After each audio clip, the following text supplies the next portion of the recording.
विद्यालय का भी रहता है, गार्जियन का भी रहता है और बच्चे का भी रहता है।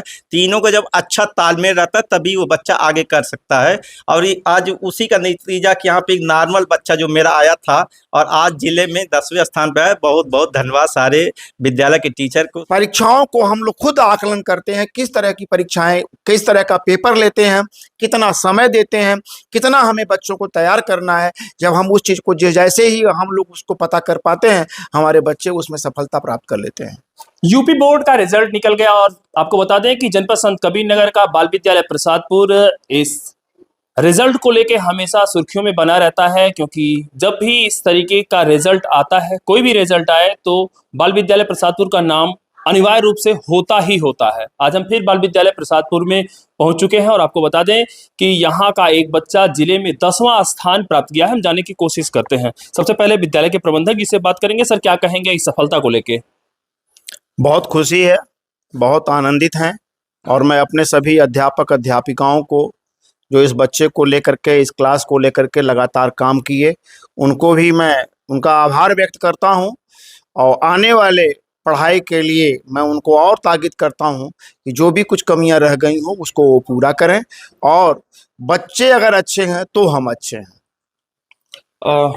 हमारे साथ संतोष चौहान जी हैं, जो किसी परिचय के मोहताज नहीं, पत्रकार साथी हैं और इन्हीं का वो बच्चा है जो जिले में 10वां स्थान प्राप्त किया है। हम जानने की कोशिश करेंगे। संतोष जी, रोज इंटरव्यू सबसे लेते हैं, आज इंटरव्यू दे रहे हैं, क्या कहेंगे? आज देखिए, सबसे पहले तो आप जो हमारे साथी, हम लोग साथी में इंटरव्यू लेते हैं लोगों का, और आज बहुत सौभाग्य की बात है कि आप मेरा इंटरव्यू ले रहे हैं, वो भी बहुत बड़ी खुशखबरी है। आज मैं अभिभावक के रूप में, जो मेरा बच्चा हाई स्कूल में आज बहुत अच्छा प्रदर्शन किया है, बाल विद्यालय प्रसादपुर जो किसी नाम का, किसी परिचय का मोहताज नहीं है, चाहे वो किसी प्रकार का बच्चा, इस विद्यालय में जब मेरा बच्चा आता यहाँ पे 6वीं क्लास में आया था और उस समय बहुत ही नॉर्मल बच्चा था और पढ़ने में भी बहुत अच्छा नहीं था, लेकिन हमें पूरा विश्वास था। चूंकि बाल विद्यालय प्रसादपुर हम लोग रिपोर्टिंग करते हैं तो बहुत सारे बच्चों को यहाँ आगे बढ़ते हुए देखते थे, तो हम लोग को भी सपना होता था कि यहाँ हमारे भी बच्चे पढ़ें और वो आगे जाएं। और उस सपने को पूरा करने के लिए आज हम सर को जो बहुत बहुत धन्यवाद देते हैं। आपको बता दूं, इसी विद्यालय में मैं भी शुरुआती दौर में पढ़ा था। मेरे पिताजी इस विद्यालय में मुझे पढ़ाने के लिए लाए थे, लेकिन मैं दुर्भाग्यवश इस विद्यालय में नहीं पढ़ पाया, नहीं तो कहीं मैं भी बहुत अच्छा करता। लेकिन आज इसी विद्यालय में मैं अपने बच्चे को लाता हूँ। जो बच्चा एकदम नॉर्मल था, वो यहाँ पे विद्यालय के जो सर हैं, प्रदीप सर हैं, संतोष सर हैं, दिव्यांग सर हैं, पूरा एक ए टू ए से लेके जेड तक जितने क्लास के अध्यापक सब अपने बच्चे की तरह, जैसे स्वयं का बच्चा उस प्रकार से मेहनत करते हैं। आज उसी का नतीजा कि हमारा ये बच्चा जो है प्रिंस आज जिले में 10वें स्थान पे आया है। और बहुत ही अच्छा लग रहा है कि आज इस बाल विद्यालय प्रसादपुर के प्रांगण से आज ये हमारे बच्चे के लिए आप मेरा इंटरव्यू ले रहे हैं, इसके लिए आपको भी धन्यवाद। और एक बार पुनः मैं पूरे जितने दोआबा क्षेत्र के लोग हैं जो इस विद्यालय पे विश्वास करते हैं, उन लोगों को बताना चाहता हूँ, देखिए किसी एक के से नहीं होता है, उसमें विद्यालय का भी रहता है, गार्जियन का भी रहता है और बच्चे का भी रहता है। तीनों का जब अच्छा तालमेल रहता है तभी वो बच्चा आगे कर सकता है। और आज उसी का नतीजा कि यहाँ पे एक नॉर्मल बच्चा जो मेरा आया था और आज जिले में 10वें स्थान पे है। बहुत बहुत धन्यवाद सारे विद्यालय के टीचर को, सर को, कि इस प्रकार से बच्चों का गाइडेंस करते हैं और जितने भी बच्चे यहाँ पढ़ते हैं अनुशासन के साथ पढ़ते हैं। तो बहुत अच्छा लग रहा, आज हमारा बच्चा जो बहुत अच्छा किया है और जिले में 10वां स्थान लाया है।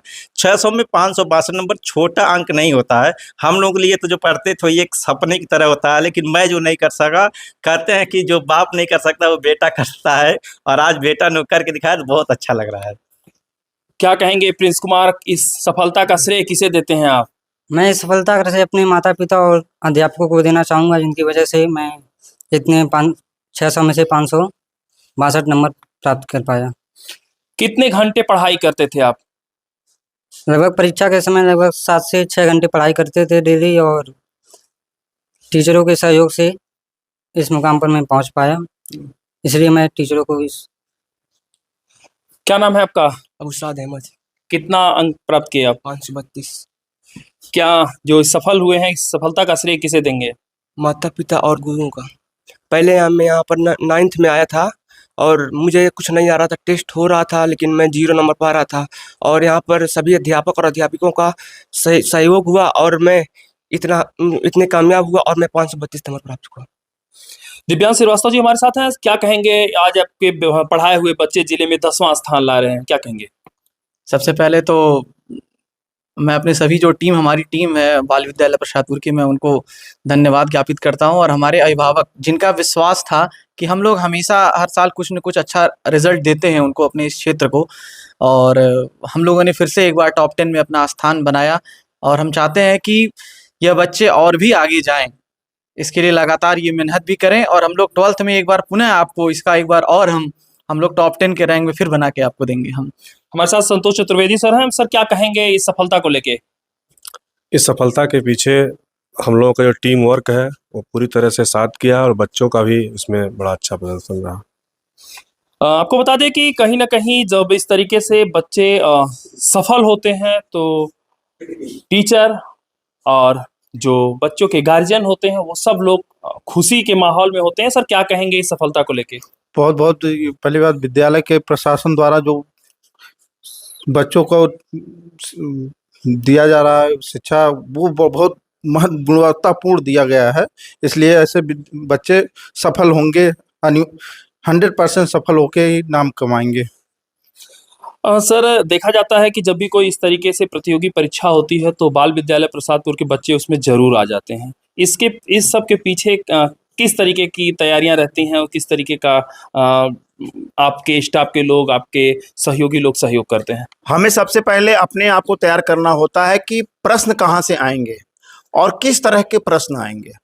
हमारे अध्यापक, हम लोग सब लोग पहले ये देखते हैं कि वो प्रश्न किस तरह का बन रहा है। जो भी परीक्षाएं हो, चाहे वो एनएमएस की हो, चाहे एनटीएससी की हो, या नेशनल लेवल की कोई परीक्षाएं हो, या सीयूटी की परीक्षाएं हो, हमें वो पहले पता करना होता है। और जब हमें जिस चीज़ में हम पता कर लेते हैं कि इस तरह की परीक्षाएं आएंगी, फिर उस तरह से अपने बच्चों को हम तैयार करना शुरू करते हैं। कारण हम भले ही धनघटा क्षेत्र में हैं, एक पिछड़े समाज में है, पिछड़े क्षेत्र में है, पढ़ाई का बहुत अच्छा संसाधन हमारे पास मौजूद नहीं है, लेकिन हमारी जो तैयारी होगी वो कम नहीं हो सकती है। हमें नेशनल लेवल पे तैयारी करना है तो जो बेंगलोर में बैठा हुआ है, जो दिल्ली में बैठा हुआ है, जो लखनऊ में बैठा हुआ है, जो इलाहाबाद में पढ़ रहा है, जो बीएचयू में पढ़ रहा है, हमें वहाँ भी बच्चे पढ़ रहे हैं, हमें उनसे जब टॉप कराएंगे तब मेरा बच्चा आएगा। तो इस हिसाब से हम लोग अपने जो भी सीमित संसाधन है उसमें हम लोग लगातार काम कर रहे हैं, और परीक्षाओं को हम लोग खुद आकलन करते हैं, किस तरह की परीक्षाएं, किस तरह का पेपर लेते हैं, कितना समय देते हैं, कितना हमें बच्चों को तैयार करना है। जब हम उस चीज़ को जैसे ही हम लोग उसको पता कर पाते हैं, हमारे बच्चे उसमें सफलता प्राप्त कर लेते हैं।